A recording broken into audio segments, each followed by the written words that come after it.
काशी विश्वनाथ शिरडी और महाकालेश्वर मंदिर में कैसे बनता है प्रसाद। तिरुपति के लड्डू विवाद के बीच रोजगार एक्सप्रेस की पड़ताल। तिरुपति बालाजी मंदिर में लड्डू प्रसाद पर मचे बवाल के बाद देश के तमाम बड़े मंदिरों में बहस छिड़ गई है कि क्या मंदिरों को सरकारी नियंत्रण से अलग करने का सही वक्त आ गया है। इस बीच रोजगार एक्सप्रेस ने देश के बड़े मंदिरों में जाकर पड़ताल की कि वहाँ प्रसाद कैसे तैयार होता है। आंध्र प्रदेश के तिरुपति बालाजी मंदिर के प्रसाद को लेकर सीएम चंद्रबाबू नायडू ने सवाल उठाए हैं। सीएम ने आरोप लगाया है कि जिस घी से लड्डू का प्रसाद तैयार किया जाता है उसमें मछली के तेल और जानवरों की चर्बी की मिलावट पाई गई। तिरुमला तिरुपति देवस्थानम ने कहा है कि जिस ब्लैक लिस्टेड सप्लायर के घी में मिलावट मिली है उसे जगन मोहन सरकार के दौरान ठेका दिया गया था। इस घटना के बाद देश भर के बड़े मंदिरों के श्रद्धालुओं में डर का माहौल बना हुआ है। आइए पता करते हैं कि देश के बड़े मंदिरों में कैसे प्रसाद बनता है, वहाँ शुद्धता का कितना ख्याल रखा जाता है। तिरुपति मंदिर के बाद शिरडी साईं बाबा मंदिर के लड्डू का प्रसाद भक्तों में वितरित किया जाता है, जबकि साल भर में 2 करोड़ से ज्यादा श्रद्धालुओं को 350 टन लड्डू प्रसाद मुफ्त में वितरित किया जाता है।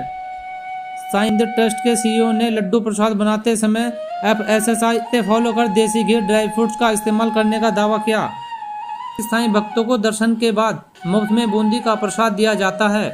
साल भर में 2 करोड़ भक्त आते हैं, उन्हें 50 ग्राम प्रसाद दिया जाता है, जबकि 20 रुपये का पैकेट भी भक्तों को दिया जाता है। इसमें 2 लड्डू होते हैं। यह नो प्रॉफिट नो लॉस के आधार पर वितरित किया जाता है। सालाना 50 टन लड्डू प्रसाद इसी आधार पर बेचा जाता है। लड्डू बनाते समय हाइजीन मेंटेन किया जाता है। FSSAI की सभी शर्तों का पालन किया जाता है। लड्डू में गाय का शुद्ध घी, चना दाल, इलायची का इस्तेमाल किया जाता है। सिद्धि विनायक मंदिर में ऐसे बनता है प्रसाद। तिरुपति बालाजी मंदिर में लड्डू प्रसाद पर मचे बवाल के बाद देश के तमाम बड़े मंदिरों में बहस छिड़ गई है कि क्या मंदिरों को सरकारी नियंत्रण से अलग करने का सही वक्त आ गया है। अब बात करते हैं मुंबई के प्रसिद्ध सिद्धि विनायक मंदिर की, जहां सालों से श्रद्धालुओं के लिए लड्डू और नारियल के प्रसाद बनाए जा रहे हैं। इन प्रसादों में कितनी शुद्धता है और किन किन चीजों से यह बनाए जाते हैं, इस पर मंदिर ट्रस्ट की पदाधिकारी वीना पाटिल ने बात की। वीना पाटिल ने बताया कि हम प्रसाद की शुद्धता का बहुत ध्यान रखते हैं, क्वालिटी से कोई खिलवाड़ नहीं किया जाता। लड्डू प्रसाद में गाय के घी का इस्तेमाल किया जाता है। इसमें बेसन, इलायची पाउडर और काजू किशमिश का इस्तेमाल करते हैं। हमारा स्टाफ हाथ से लड्डू बनाता है और मशीन से पैकिंग की जाती है। ई टेंडर के जरिए सामान खरीदा जाता है, लेकिन हमारी एक्सपर्ट की टीम वहां जाती है और पूरा निरीक्षण करती है। पहले सामान का सैंपल लिया जाता है, सैंपल क्लियर होने के बाद ही सामान की खरीद की जाती है। उन्होंने बताया कि हम लोग रोजाना 50,000 लड्डू बनाते हैं। जब कोई उत्सव होता है तो इसकी संख्या रोजाना 70,000 लड्डू तक हो जाती है। काशी विश्वनाथ मंदिर में रखा जाता है शुद्धता का ख्याल।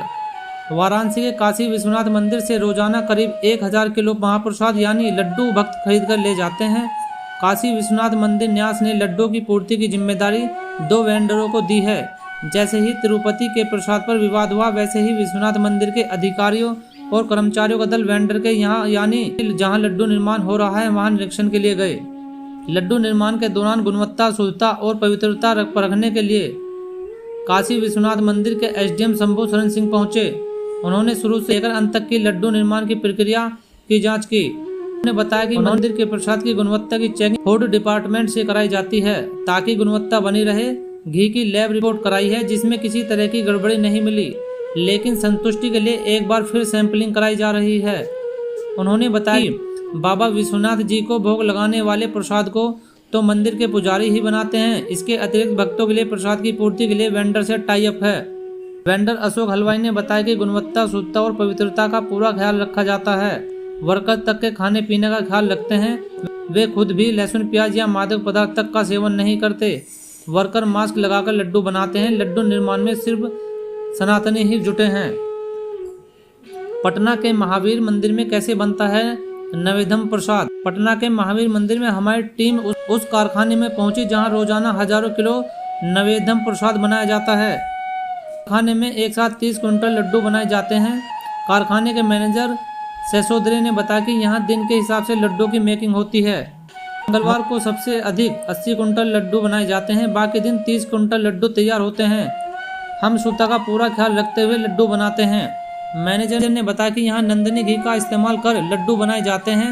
मंदिर के कुणाल ने इसी घी में नैवेद्यम बना दिया है। मैनेजर ने बताया कि यहाँ लड्डू बनाने के लिए बाहर से बेसन नहीं खरीदते, शुद्धता का ख्याल रखते हुए हम लोग चना दाल खरीदते हैं और अपनी चक्की में चना दाल की पिसाई कर बेसन तैयार करते हैं। बेसन तैयार होने के बाद घी में बूंदी को छाना जाता है, फिर मशीन में चाशनी तैयार की जाती है। मिक्सिंग के बाद हाथ से लड्डू के आकार में नैवेद्य तैयार किया जाता है। उज्जैन के महाकालेश्वर मंदिर में ये प्रसाद बनाने की विधि। उज्जैन में भगवान श्री महाकालेश्वर को अर्पित किया जाने वाला भोग प्रसाद गुणवत्ता और शुद्धता के साथ तैयार किया जाता है। साथ ही श्रद्धालुओं को प्रसाद में दिए जाने वाले लड्डू प्रसाद को शुद्धता और अधिकारियों की देखरेख में तैयार किया जाता है। मंदिर प्रबंध समिति लड्डू में शुद्धता बनाए रखने के लिए बेसन की बजाय चने की दाल खरीदती है और उस प्रसाद भवन में ही लगी चक्की में पीसा जाता है।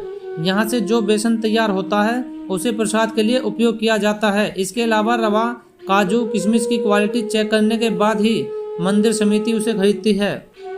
मंदिर समिति प्रसाद में शुद्धता बनाए रखने के लिए शासकीय डेयरी का घी सांची या जो मध्य प्रदेश शासन द्वारा अधिकृत हो उसी ब्रांड का उपयोग करती है।